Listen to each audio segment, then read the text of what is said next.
Hi, I'm Dr. Jamika. Make sure you subscribe to this channel. Today I'm talking about racism in the workplace.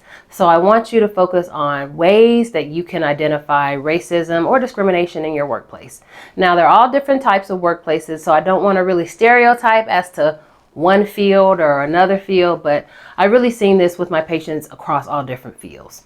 So the first way to identify racism in the workplace is microaggressions. So what are microaggressions?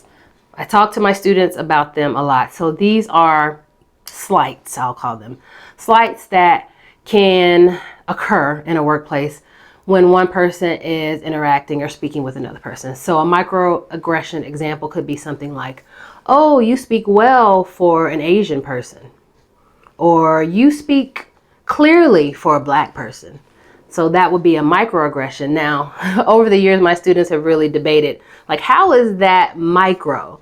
And we could go back and forth over that all day. But it's a term that was coined by a psychologist some years ago, which gives a term to some of the ways that people say things that they consider to be innocent, but they're really racist and they're really aggressive, because it implies that you don't belong here or you're not from here, when in fact you could have been born and raised in the United States.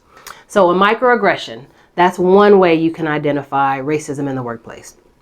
Second thing you can identify in the workplace are workloads and the differences in workloads. Let's say you work at FedEx or a UPS company, Amazon even, and if you're an African American male, and you tend to notice that you get loaded with more packages or heavier packages, that could be a clear example of some type of discrimination or racism going on, because the implication there is that as a Black man, you can carry more, you can lift more, you're stronger.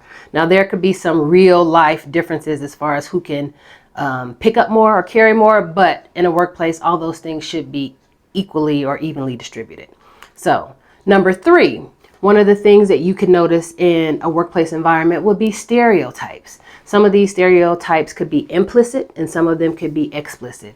Of course, it's explicit if you hear things being said like, oh, we don't want to get into a meeting with you as a Black woman because you're angry.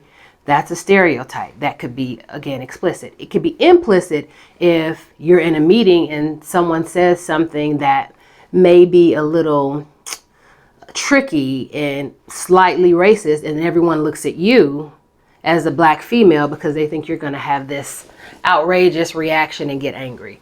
Those are stereotypes that can really work on a person's self-esteem and on their level of morale in their job. So stereotypes are very important because sometimes they could go on for long periods of time and not be noticed, unless we're talking about the person that they affect. Other people around may be totally oblivious to the stereotypes in your workplace. The fourth way and the fourth thing that you can identify in a workplace would be the lack of fair pay. Now, we have research, data, studies over the past 20, 30 years that talk about the differences in pay. So I want to say differences. Let's first say that these are among equally qualified and equally credentialed individuals. So they have the same education, same experience, same training. So even in these cases, studies have found that people of different races get paid less than other people in their jobs, regardless of what they're doing. If they're doing the same exact thing, studies show that they're still going to get paid less than other people. Now, we know that this also exists for gender. Like when you look at the pay rates of different genders, men versus women, there's a big difference. Now, if you look at pay rates for white men versus Black women, huge difference. So how do you substantiate this? You don't really, except that someone somewhere decided that this person is going to make this much and this person is going to make this much. Or another way to look at that is someone somewhere decided that this person deserves or is entitled to make this much and another person is not deserving of that.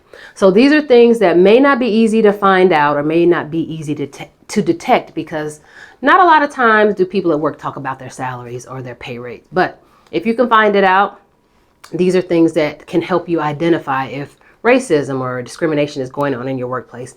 Like I said before, I work with a lot of individuals who deal with racism on their jobs, and it's not an easy thing to deal with. It really wreaks havoc on a person's self-esteem, on their mood, on their sleep, on their morale. Many times they don't want to go to work every day because they know that they're going to have to encounter these things that I talked about. So today I talked about 4 different ways to identify racism in your workplace. There are lots of other ways that you could identify in the workplace, and we will talk about some of those more in some other videos. Make sure you stay tuned, subscribe to this channel, and I'm Dr. Jamika.